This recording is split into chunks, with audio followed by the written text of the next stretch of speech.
kembali dalam renungan harian Kitab Suci. Saya Pastor Fransiskus Ginting akan membawakan renungan hari ini, hari Kamis tanggal 23 September 2021, pekan ke-25 masa biasa. Injil hari ini diambil dari Injil menurut Lukas bab 9 ayat 7 sampai 9. Herodes, raja wilayah, mendengar segala yang terjadi itu, dan ia pun merasa cemas, sebab ada orang yang mengatakan bahwa Yohanes telah bangkit dari antara orang mati.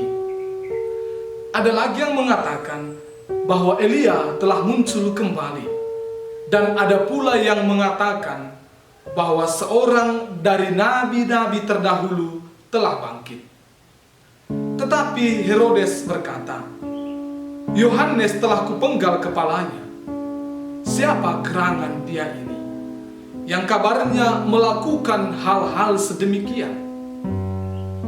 Lalu ia berusaha supaya dapat bertemu dengan Yesus. Demikianlah sabda Tuhan. Diceritakan bahwa beberapa tahun yang lampau, seorang India pergi ke Tibet.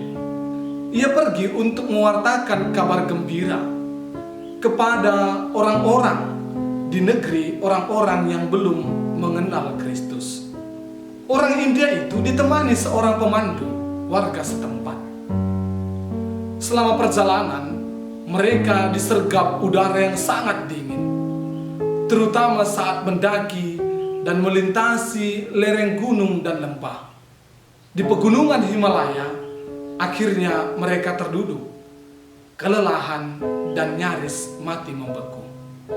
Ketika itu, orang India itu berkata, "Sepertinya saya mendengar seseorang mengerang di dasar jurang di bawah sana." Pemandu itu kemudian berkata, "Anda sendiri sudah nyaris mati.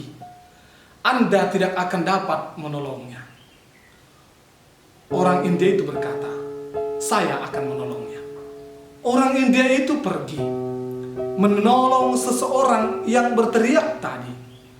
Dan setelah itu, dia kembali dalam kondisi yang benar-benar bersemangat karena telah melakukan tindakan pertolongan itu. Pada saat dia kembali, dia menemukan pemandu tadi tewas membeku. Herodes merupakan raja wilayah, atau mungkin untuk sekarang dapat dikatakan sebagai gubernur. Sebagai seorang raja wilayah, Herodes bukan manusia yang kekurangan sesuatu pun. Dia tinggal di tempat mewah, hidup nyaman dan tenang dengan segala fasilitas yang ada. Dia memiliki banyak orang untuk menunjang kepemimpinannya, sehingga dia tidak harus sibuk dengan banyak hal, apalagi dengan hal-hal yang sederhana. Akan tetapi, Herodes menjadi cemas ketika dia mendengar segala yang terjadi, yang dilakukan oleh Yesus. Sedangkan Yesus, orang Nazaret, anak tukang kayu, tidak memiliki rumah sebagai tempat tinggal, dan karena pekerjaannya adalah mewarta, yakni berjalan dari satu tempat ke tempat lain, maka bukan orang yang tetap berada dalam kenyamanan. Tidak memiliki prajurit, walau dia memiliki para murid yang tidak memiliki kecakapan untuk merebut apapun. Artinya, secara manusiawi, Yesus bukan ancaman dalam kepemimpinan Herodes. Maka menjadi pertanyaan, kenapa Herodes cemas ketika mendengar apa yang dilakukan oleh Yesus? Herodes cemas sejatinya bukan karena Yesus melakukan banyak hal, tetapi karena dia tidak memiliki makna dan tujuan kehidupan. Herodes selalu memusatkan semua peristiwa pada dirinya. Dia melihat bahwa tujuan orang lain hidup adalah untuk dirinya, tetapi dia sendiri tidak tahu apa tujuan hidupnya. Sedangkan Yesus, selain memiliki makna dan tujuan hidup, dia juga membawa orang untuk menemukan makna dan tujuan hidup masing-masing.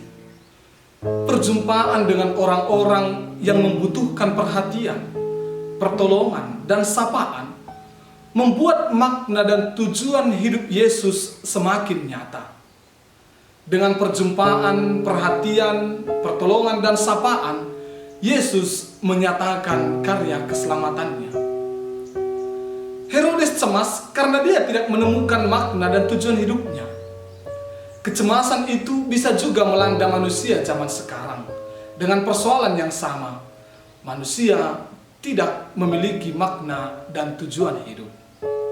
Orang yang tidak memiliki arah pasti dalam perjalanan pastilah senantiasa berada dalam kecemasan. Demikianlah halnya orang yang tidak memiliki makna dan tujuan hidup. Menyibukkan diri secara berlebihan atau secara di bawah sadar memiliki hasrat untuk mengakhiri kehidupan. Ini merupakan akibat dari hidup yang tidak bermakna dan tidak punya tujuan. Hidup Yesus bermakna dalam perjumpaan dengan orang lain. Dan sebagaimana orang India tadi juga tetap bisa hidup dan tidak mati seperti pemandu tadi karena dia berjumpa dengan orang lain.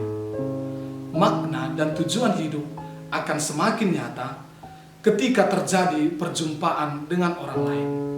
Ketika kita hadir sebagai penolong, pemerhati bagi orang lain, serta-merta kecemasan dalam diri akan sirna.